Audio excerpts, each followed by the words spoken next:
Hello and welcome to another episode of Odyssey Strength Podcast, joined by yours truly, Yannis Xopoulos, and Jackson Mansudi. we want to thank you for joining in for another episode. Hopefully we can give you some takeaway tips that can help improve your health and fitness journey, make the whole process a lot easier and more sustainable. If you're interested in coaching, you can reach out to either of us on our Instagrams. I'm Coach Xopoulos _OS. Coach Jackson Mansudi _OS. Or you can DM the Instagram page, Odyssey Strength, or find us on the website, odysseystrength.com.au. Let's get into the episode. Welcome back to another podcast, Odyssey Strength. We're back. We're recording a little bit different time of the week this week. Yeah, much better. Much more preferable for the brain. Yeah, when was it? When our first podcast back for the year. I feel like I felt definite drop off in energy after a certain point. Yeah, it's hard. When you back, for context, you go and smash yourself at the gym for an hour and a half. Oh, not to mention the 6 or 7 the PT sessions we did before that. The waking up at the 5 o'clock in the morning or 4:30 for you, whatever it was. Yeah. And then, bringing the same energy throughout the whole day and coming in training and then doing the podcast. Yeah, trying to give people the value. I don't think until you do a podcast realize how much it actually takes out of you until you do it. We're not even professionals, but holy shit. Yeah, not that I'm complaining about, fucking love the fact that we're able to do a podcast, but doing it, so for context, we did it on Wednesdays at 4:30, 5:30. Yeah, we're doing it at 5. Yeah, and it was we'd get out of here at 6:30, home 7:30. Oh, the traffic was fucking minging. Yeah, and everyone's because we're recording in our undisclosed location, it gets very busy after work. Yeah, because it's that mass exodus in the city. Yeah. Oh, somewhere in the city. Well, they know it's in the city, that's for sure. So yeah, it was getting a bit tough. So we've moved it to Mondays, first thing, 9:30. Lovely. Bang. Get in early, get out. Done. Full of energy, full of caffeine, ready to go. So welcome back, guys. Thank you for tuning in. Yannis and I were just talking about wanting to go live in Greece for the next 3 months. Yeah, I can't do that, but you can do that. Why can't I do that? Military service, boss man. Oh, really? Yeah, bro. Are you a Greek citizen? I am indeed. Are you really? I am indeed. Yeah, bro. But Greek military can't be that bad. I don't speak Greek. Yeah, but so what? You just gonna sit there, smoke darts all day, and eat a fucking spanakopita? Listen, Odyssey Strength it'll have to be just Odyssey for the time. I just want to see you in the uniform. I reckon I'd look mad. If I always said if I wasn't doing this or whatever, I reckon I'd join the army. I looked into it because it's just routine. Yeah, if you don't know what to do, go there, and they get mad benefits as well. Yeah, bro, health benefits, everything. Dental, I looked at fucking mad. Air Force, Australian Air Force. Oh yeah. But then I went and applied to be a firefighter. Yeah, bro. I was looking at it the other day. They don't get paid much at all. Yeah, but if you kind of move up the ranks a little bit, I think its base salary is $70K. But you can get for fighting fires? Yeah, you serious? Bro, it's shift work. So it's what's your point? You fight fires for a living, bro. Yeah, but bro, there's barely any fires. How many fires do you know of in your area or just in Sydney in general? I can't answer that. Yeah, exactly. Yeah, but it's not like this. Not like there isn't. What if there's bushfires, bro? You're going straight there. Yeah, no, 100%. So I looked it up. It was so you've got part time and you got full time. Yeah, part time's $31 an hour. Full time's $35. Yeah, but they get a base retainer every 2 weeks of $75. Yeah, but if you do night shifts, which you do, it's time and a half. And if you do public holidays, because you got to get those rates by law. If you're working overnight, you have to get certain rates. All right, maybe I'll do that instead. So I was talking to when I was living in the Shire and I was training at CrossFit. All firefighters do CrossFit. There was I would too. 35, 40 people who were all fireys. And they're fit as fuck. And I was talking to them and, bro, they love it. Because it's if you go do a night shift, bro, and it's you don't get a call. You just chill. You wait at the station. You just chill. You sleep. You play PlayStation. I was like, what do you guys do? They're like, bro, we just hang out. And then they're like, if we're driving around, we go get a coffee. We sit at the beach. We look at the view. We just hang out. If kids are around, we let them come play in the fire truck. If we get a call, we got to go. It's pretty cool. Bro, it's a pretty decent job. As a kid, I wanted to be a firefighter. Yeah. Like when I was 3. Do you know how hard it is to get in though? Is it? Bro, most people don't get in until their 3rd or 4th try. So they see obviously that you apply multiple times. Because of the fitness aspect, or what is it? Nah, because the mental, the written exam. the written exam, the aptitude test that you have to do. Yeah, because think about it, bro. You don't just respond to fires; you respond to car accidents. You see some fuck shit. So they got to make sure that you're like mentally stable enough to deal with that. That's So, fair. yeah, it was hard to get through. I applied once and I didn't apply again, and I didn't even get through the first because you do like a quiz online. They would have looked at one look at you and gone, "Nah, fuck." What is it? It was like This guy will jump into the fire. Yeah, it wasn't. So it wasn't even that you had to get it right. It was just the questions you answered. It was like a psychoanalysis test. That's what it was, and it was basically just like, how would you react in this situation? And a friend of mine got through. And bro, if you fail one thing, you're out.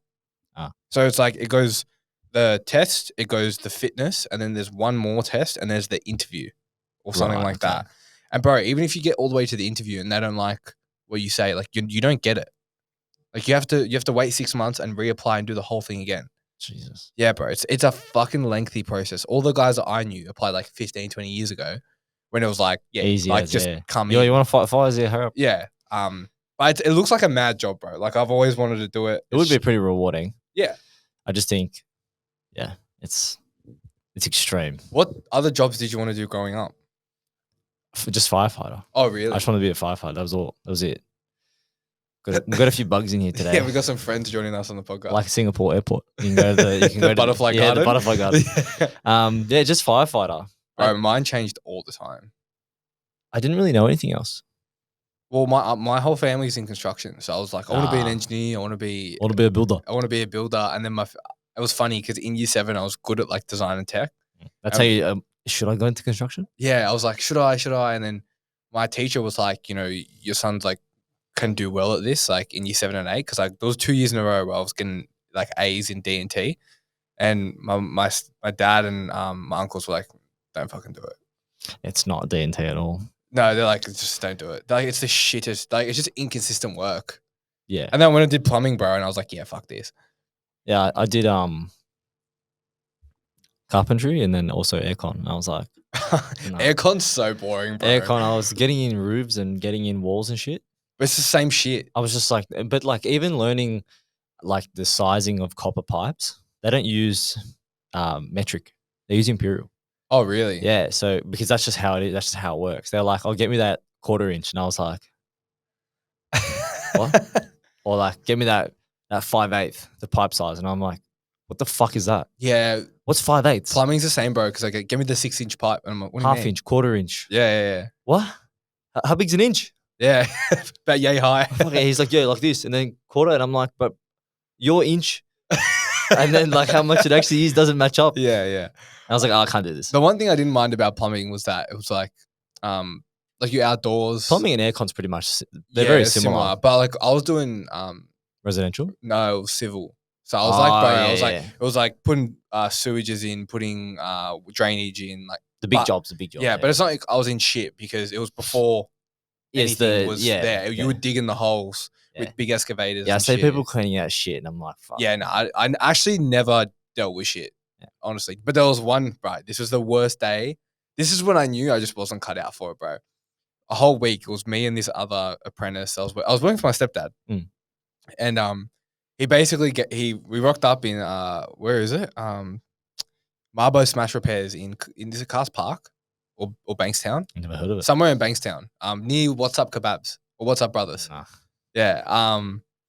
Anyway, we're there, and he gives us a shovel, and he's like, "See this grass patch here?" It was probably like a meter, like each. Meter by meter. Yeah, and fuck, I don't know, 6 inch by 6 inch, 1/4 inch fella. And he goes, "See the length of this shovel?" He goes, "I need you to dig as deep as the length of this shovel." Bro, it was a fucking like full on shovel. It wasn't like one of those little ones. It was a meter shovel. It was a meter shovel.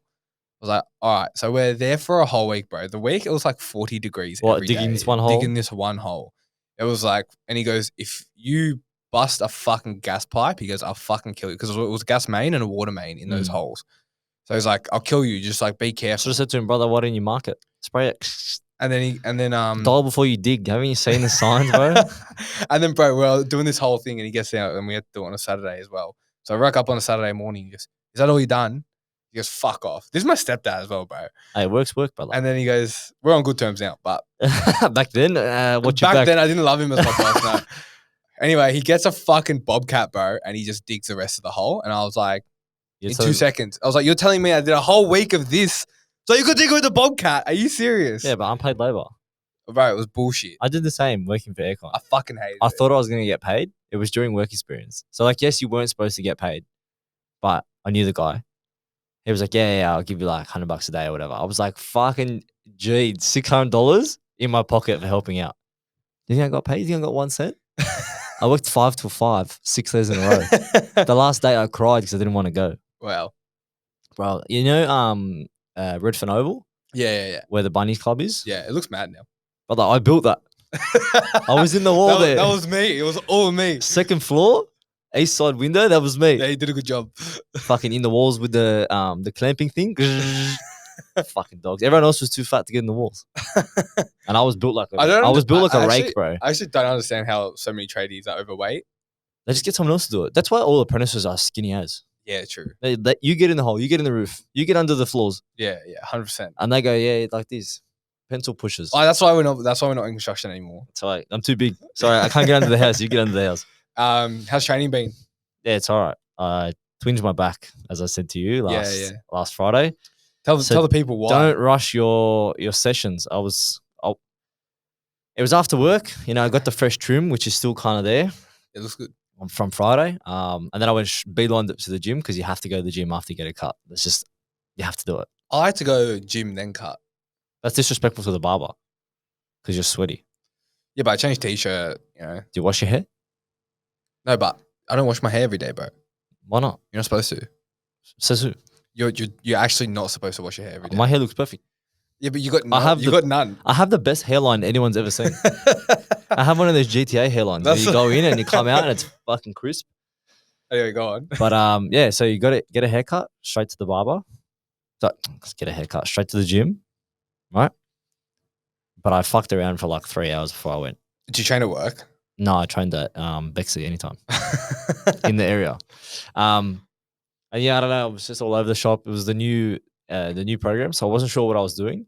And then I being back and legs together, like back and hamstrings. Yeah. And I don't think I wasn't there mentally. I wasn't there. I was like, I just want to get this done. Yeah, well, if you go listen to last week's podcast about how much mindset can affect your training sessions. Big time. 100%. And proof's in the pudding. Like I hurt myself because I wasn't thinking about it.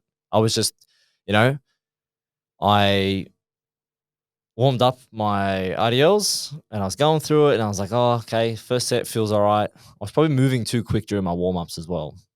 And then like I put 100 kilos on and I was like, I put the weight back down and I was like, that's a bit sore. And then the next day it got worse and the next day now I'm fucked. Oh, really? Yeah. Progressed. Yeah, it always gets worse. It gets worse before it gets better. Nah. It's one of those things. I was thinking about it. Let it relax. Just got to get on with it. Like it's just, you have muscles in your lower back. It's not as if your lower back's fused.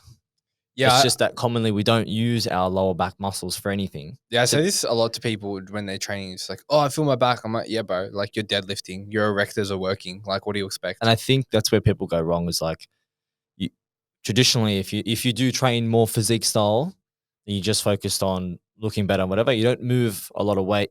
Or if you don't do a lot of, like we moved all your shit on Saturday, awkward objects, picking things up, moving them in positions that you probably wouldn't normally do, using muscles that you don't use every day. Yeah, 100%. And then you wake up the next day and you go, fuck. Your body's like, okay, well, I'm working now, so I'm going to give you the soreness to try and make the adaptation. Yeah. But yeah, I just think it's really common to feel some of that in the first couple of weeks. And then like, I know where I lie now. I know, okay, it's probably not, I ramped too quickly. I went from 80 to 100. Like I probably should have done a 90 and then gone up to 100. But by that stage, it was too late. Damage was done. Yeah. But it's fine. I'm not in excruciating pain. It's definitely sore. Like I have to fucking bend down like an idiot, but it's okay. So a few days, you'll be back to normal. I used some CBD menthol rub. Yeah? Hectic. I got to get on that, man. I'm a big fan. I tried yesterday the CBD under the tongue stuff. Yeah. I rate it. Sleep better? I sleep good anyway, but I think deeper sleep? Yeah, just get to sleep quicker? Quicker? Yeah. Yeah, and stay asleep for longer initially. Yeah, okay. I got to get on that. I do really want to try it. But I think as well, it's probably a bit hot to try shit like this. Like you go to bed and it's 30 degrees. Yeah, I got to get a fan. It's fucking hot, bro. It's too hot anyways. like I think optimal sleep temp in your room is like 21 or 23 or something. Really? Yeah. LeBron James, aircon, 21 degrees every night. Mr. Big Huberman. It's good though. Yeah. Cool room's mad.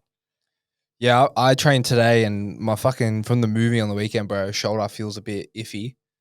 It's just one of those things I actually put in my check-in this morning. I was like, fuck, like, it's definitely improved, but I'm just like, It's taken you a while. when is this going to like continue? Like, How long forever? has it been? Bro, it happened like last year, early last year. But you remember how long mum was sore for when we went to Melbourne 2 years ago. Yeah, but bro, like it's been a year and it still pops up. Yeah. Like like there's certain exercises I still to this day have to avoid. Like Incline barbell pressing, incline dumbbell pressing, dumbbell shoulder pressing, like all the unstable movements I have to avoid still. So I can still train it hard. Like chest has been fine. But like just certain things that irritate it. It's just like I shouldn't have to worry about that. Yeah. Like it's for the amount of training you do and stuff. Yeah. It's just like I want to be able to, obviously, but it's like I feel like I still do the rehab every day. Like every time I walk into the gym, I'm doing some level of the rehab that I've been given. I just feel like there should be a point where maybe that's your thing, is some level. Maybe it has to be something different now. Yeah, maybe. Maybe the progress has to change again. Stimulus. Yeah, is not maybe. enough. I was thinking about that. I changed the exercises today and progressed some of them, but I'm just like I should be able to walk in the gym, obviously warm up, and be able to do any exercise without pain free. Yeah, or I could just start blasting gear and get on growth, and we'll go away. It's not a bad idea.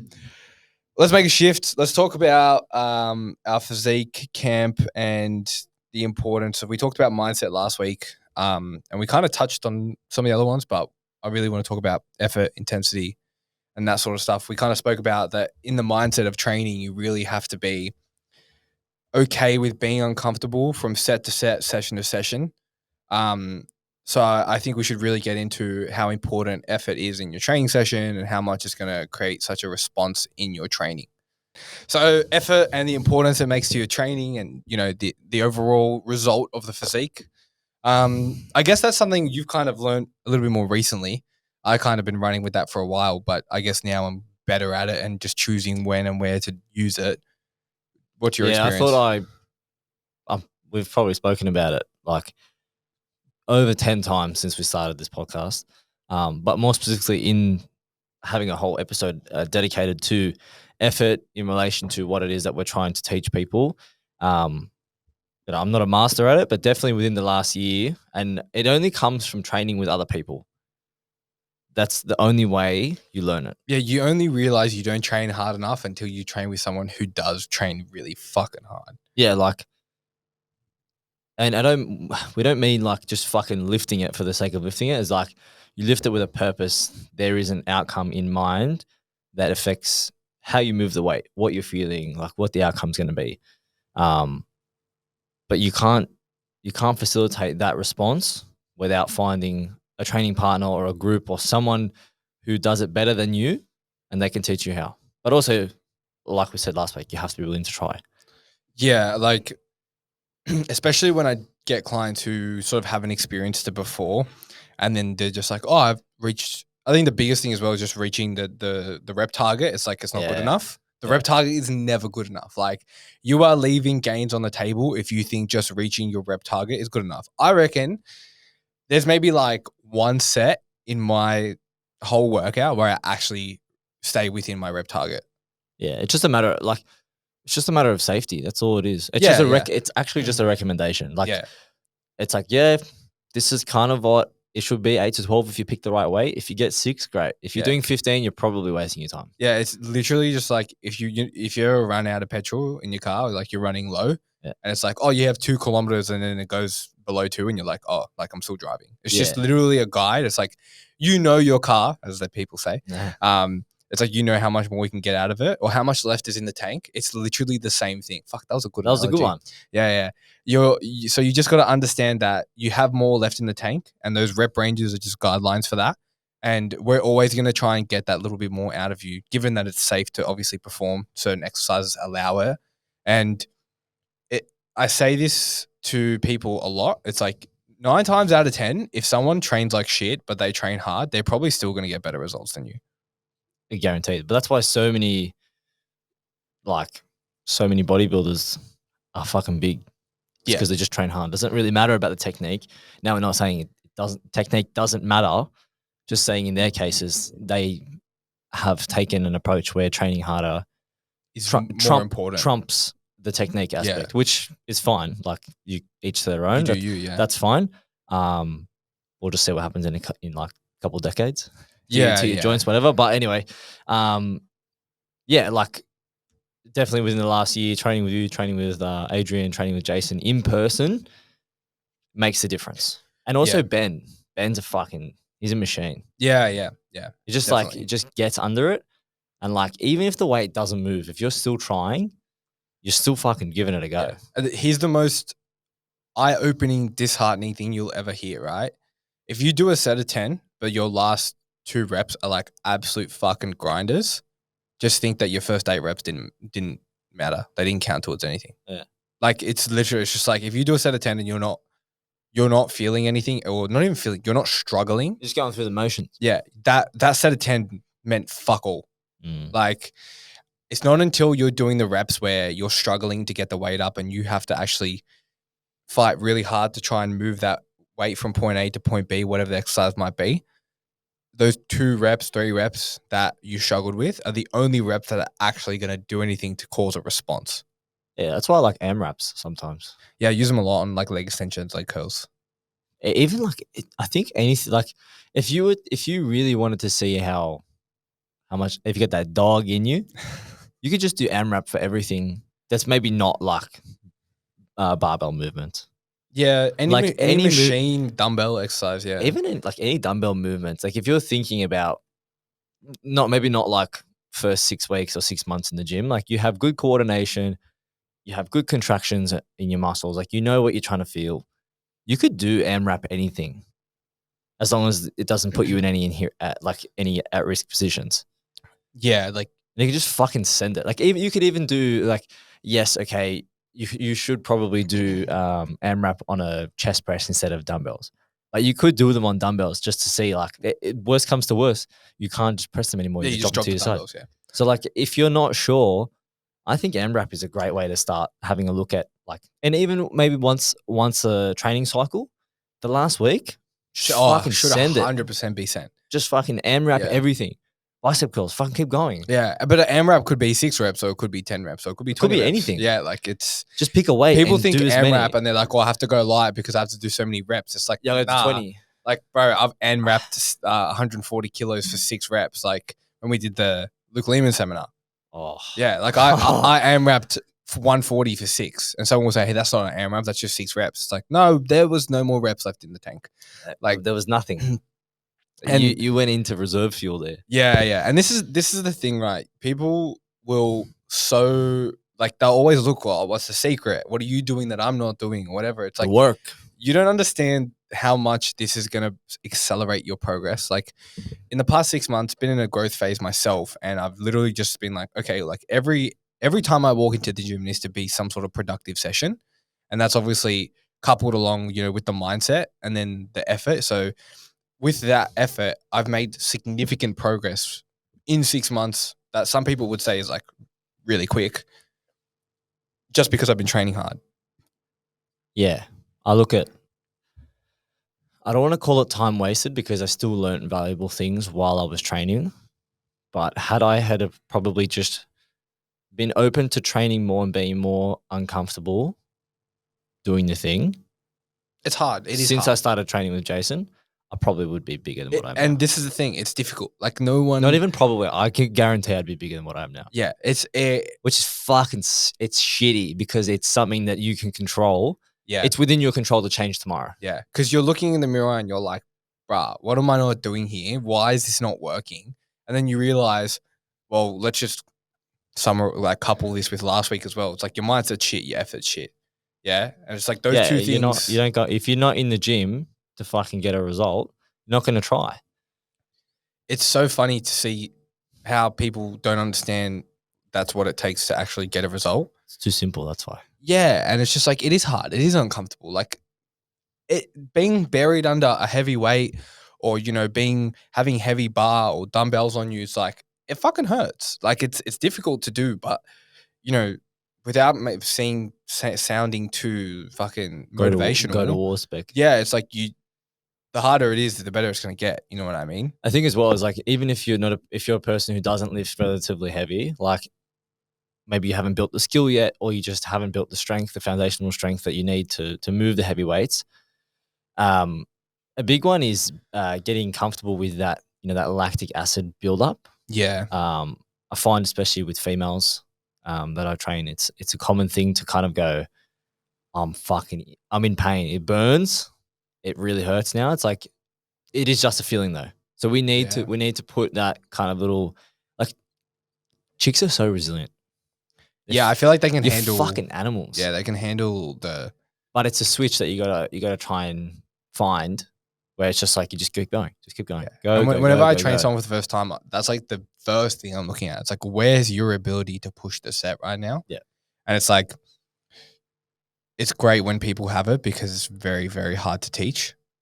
It is. It's hard because it sounds simple because you're like, oh, just do more reps or just go heavier. Yeah. But it's like people get very uncomfortable in those situations, and they somewhat can panic. Like, oh, like, what do I do? It's like, just keep going. It's funny because it's like, just when you really think about it, it's like every rep is a waste until you're like sitting in that uncomfortable position. Yeah. What was it? There was a bodybuilder. I don't start counting the reps until it starts. To hurt. Muhammad Ali, brother. Was it? Yeah, bro. He goes, I don't count my sit-ups until I start hurting, because that's when they count. There you go. Same thing. It's like, yeah, I just think like, all the ones before the last few that really, really start to slow down, they don't not do anything, but you could get more. You could squeeze the lemon a bit more. You could do more earlier on. If you jump a plate or add a little bit of extra weight, okay, you fall out of the rep range. Boo-hoo. Big deal. Yeah. It doesn't matter. The rep range, as we said, is just a guideline, and the progress that you will make when you start training in a way that, like, put it this way, the success of your set is based on whether or not you do fail the set or not. So if you fail, it's actually the success of the set. I think I said this last week. Yeah. Yeah. So it's just like, you got to keep that in mind. It's like, you should be looking and searching for that feeling. And if you do succeed and get that feeling and fail the set, it's actually a positive thing. So if you're the type of person who just like walks into the gym and, you're really like, why the fuck isn't shit clicking? It's like, just go on a bunch of machines and push them to failure. You will feel sore the next day, most definitely. And you would do it for like a couple weeks, and you'll be so surprised with the reaction your body takes to it, and how much stronger you get. Like, that's where strength adaptations occur as well. Like, neurologically, it's like your body's going to be like, I'm getting better at being able to handle a high demand of weight. Yeah. You don't, how do I say it? It's like getting comfortable with the heavier weight. Then the week you do it after that, after the first time, you're like, okay, this is now manageable. It's no longer like that uncharted territory where it's like, I'm stuck on, 50 kilo squat. It's like, okay, put 55 on. If you fail at the bottom, man, ask someone to spot you. Anyway, intensity, effort. If put it this way, you're someone you're not happy with the results you're getting, and you're fucking sitting there. I'm gonna repeat myself. He's coming in hot. He's got to get it out. He's got to get it out. And you're not seeing the results. Honestly, let's just keep with the two pillars we've been speaking about the past week. Walk into the gym with the mindset that you're going to be okay with being uncomfortable, and then go in from set to set and do that and repeat that each fucking week. And if you do that, I promise you, over 6 weeks, you're going to see a massive result and difference in the way that you look and you present yourself in the mirror.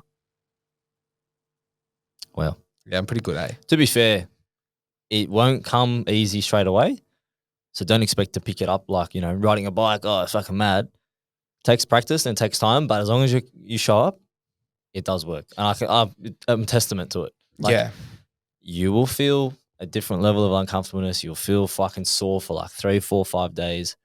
But if you have your nutrition in check, which we'll talk about later on, then you'll be fine. Yeah, I feel like, man, the fucking burn of like a glute or a quad is next level. Like, I remember when I was in lockdown, bro, and I was doing a program from an online coach that was just like subscription based, and he was like thrashing glutes. I don't know why. It was like thrashing glutes, bro. And that burn was very uncomfortable. Like a glute burn, it fucking sucks. Like on a Bulgarian, Yeah, they're big muscles. or anything like that, it really hurts. I Very mean, quads obviously still as High well. oxygen demand, brother.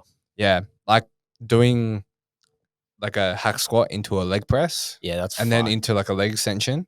Fucking hurts, man. That leg extension at the end is just terrible. Well, hey, if you're lucky enough to sign up to the physique camp, it's open, by the way, which you can sign up in the bios.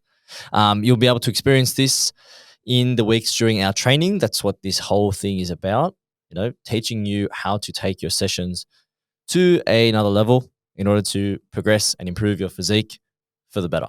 Yeah, I think if you really like understand and you're okay with that, it's, as you said, it's not going to come easy. It's going to take some time, but it's delayed gratification. Yeah, but you have to want to implement it as a lifestyle. Yeah, 100%. Unfortunately, like, yes, okay, you have your deloads and you have weeks where you missed and you're sick and blah blah blah, but you get back to it straight away. Yeah, like now, as we were having the conversation the other week about our program, it's like we take 1 week to sort of find our groove with exercises. Yeah. And then once you get good enough with it, by the second week of your program, you're pushing the intensity each week. Like, we said to start off, maybe just do it for a couple of weeks and then back off, and then, or definitely try on the last week of your program. But once you're a bit more experienced like us, who's done it multiple times now, it's like after that first week, from week 2 to week 8 or 10 of your program, each week should be difficult. And this is where you're going to find and really understand that, the whole progressive overload and whatnot. It's like, obviously, yes, a principle we follow with every session, but it's like, you're going to learn, it's like, okay, like this is fucking hard. I can't add 5 kilos. So I'm going to add like a rep or an extra kilo. That's the big thing. Or anything like that. I think if you're looking at your progress over the last 6 months, if you're the type of person, when you look back at your log, because you should be recording all your trainings, you look back on the app and you see, okay, I added 5 kilos here, added 10 kilos here, blah, blah, blah, blah. Like if you're adding numbers consistently, I hate to be the bearer of bad news, but you probably need to do more. Yeah, once you're learning to train really hard, you shouldn't be doing the big 10 kilo jumps each week. Maybe after maybe over the course of a program, you're like, fuck, I actually increased 10, 15 kilos on an exercise. But look, as total volume, I get it. But week to week, nah, not a chance. If you're putting 10 kilos on any movement every single week, fucking, you are just either not trying or you're taking gear. Yeah, or you're just a freak. Yeah. Yeah. Which I don't think anyone is. Yeah. It's like of course, like there's some novelty out of the movement and you're probably just going to get some increased strength from just neurologically learning how to do the movement better. But like, especially with machines and stuff like that, it's like you can push that straight away. So the next week, it's like, fuck. There's been times I left the gym and I'm like, how the hell am I going to progress this next week? But it's like I get an extra rep on one set and the rest of the sets are the same as last week. It's like, well, that's a win. And your muscles don't know the fucking difference between what 5 and 10 kilos are. I just react to the stimulus. Weight, brother. They know tension. Yeah, they just react to the stimulus. So, once you also understand that, like, you're gonna care less about, I benched this much weight. Who cares, bro? Show me how hard you train. And it's like, how's that gonna represent your physique? I know strong people that look like shit. I've been that person. Keg. Yeah, full keg. Heineken keg. And now? Now I'm fucking freak athlete. But yeah. That's a good summary. Yeah, definitely. Of effort. I think if you're resonating with this, I'd highly recommend going to try it. DM us if you want, or you can always just register for the physique camp. The second week of this physique camp, we're definitely going to be trying to push the intensity with all of our all the people who are going to be joining it. So it's like, if you want to really try and experience that feeling and know what it feels like, then come join the physique camp. It'll be fun. I can't wait. I love watching. It'll be good. I love watching people suffer. It's actually kind of sickening. Yeah, I think as well, in a group setting, it's always a little bit easier because you have that, the competitive rivalness, and you don't even know the people, but they want you to do better. When you're getting around it, you look at it and you go, fuck. Like, secretly, I know everyone's got this, like, oh, he did 8. I'm going to do 10. I'm going to do 9. Yeah. But I trained with my fucking dad. He goes, how many did you do? I'm like, what do you care? He goes, I want to beat you. Yeah, good. Like, even though it's not a competition, you just go into it like, if I'm training with someone or around people, I need to be at my best. Yeah, it's going to be fun. If that's not you, well, fuck. Maybe you can start to be you. 100%. We apologize for all the technical difficulties and we appreciate the patience of everyone. And next week, I'll charge all my cameras. I'll fucking make sure of it. We'll catch you guys in the next episode. Have a great week and we'll see you soon. Ciao.